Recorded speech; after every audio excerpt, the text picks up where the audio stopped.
Bonjour tout le monde. Aujourd'hui, Moby Dick d'Herman Melville.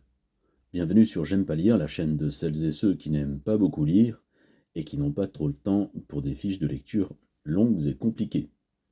J'aime pas lire, c'est une chaîne pour toi, c'est une chaîne qui est là pour te rendre service. C'est une chaîne qui ne joue pas la montre. À toi aussi de la faire vivre, de la faire exister. Pour cela, rien de plus simple. Abonne-toi, like, commente, conseille-la à tes amis. Voilà, on perd pas de temps, c'est parti. C'est un roman d'aventure paru en 1851. C'est un échec d'édition à l'époque. Le livre va connaître une réédition 70 ans plus tard, soit 30 ans après la mort de l'auteur, et le succès sera là au rendez-vous.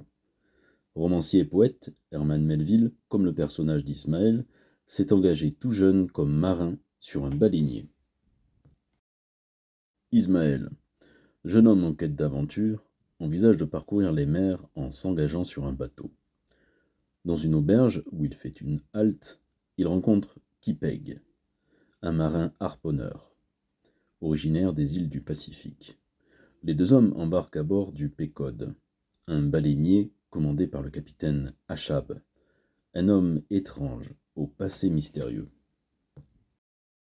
Le second du Pécode et les autres membres d'équipage avertissent les deux nouveaux qu'Achab est obsédé par la pêche à la baleine et plus particulièrement par un cachalot aux dimensions exceptionnelles, Moby Dick, qui, il y a longtemps, lui a causé la perte d'une jambe. En mer, les conditions sont dures. Le travail éreintant. Les premières luttes avec les baleines ont lieu. C'est l'occasion pour Ismaël de faire connaissance avec des personnages hors normes. Tashtego, un Indien, Daggoo, un Africain gigantesque, ou encore Flask, un homme aussi petit que courageux. Tous sont harponneurs. Par deux fois, les hommes du Pécode affrontent Moby Dick. C'est à chaque fois un désastre.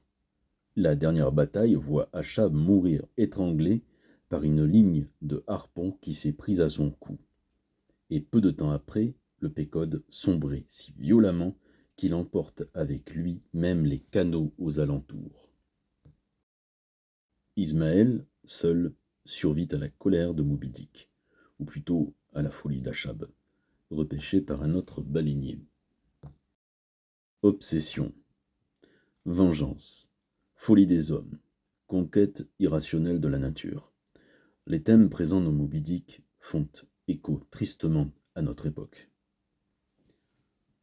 Voilà, encore un résumé à la vitesse de l'éclair, j'espère que ça t'a plu, et surtout que ça t'a rendu service. J'aime pas lire, c'est la chaîne qui n'essaie pas de te retenir avec des vidéos interminables. Une chaîne qui sort de l'ordinaire. N'hésite pas à t'abonner pour être informé des prochains résumés, à laisser un petit commentaire, un like, et moi je te dis à bientôt.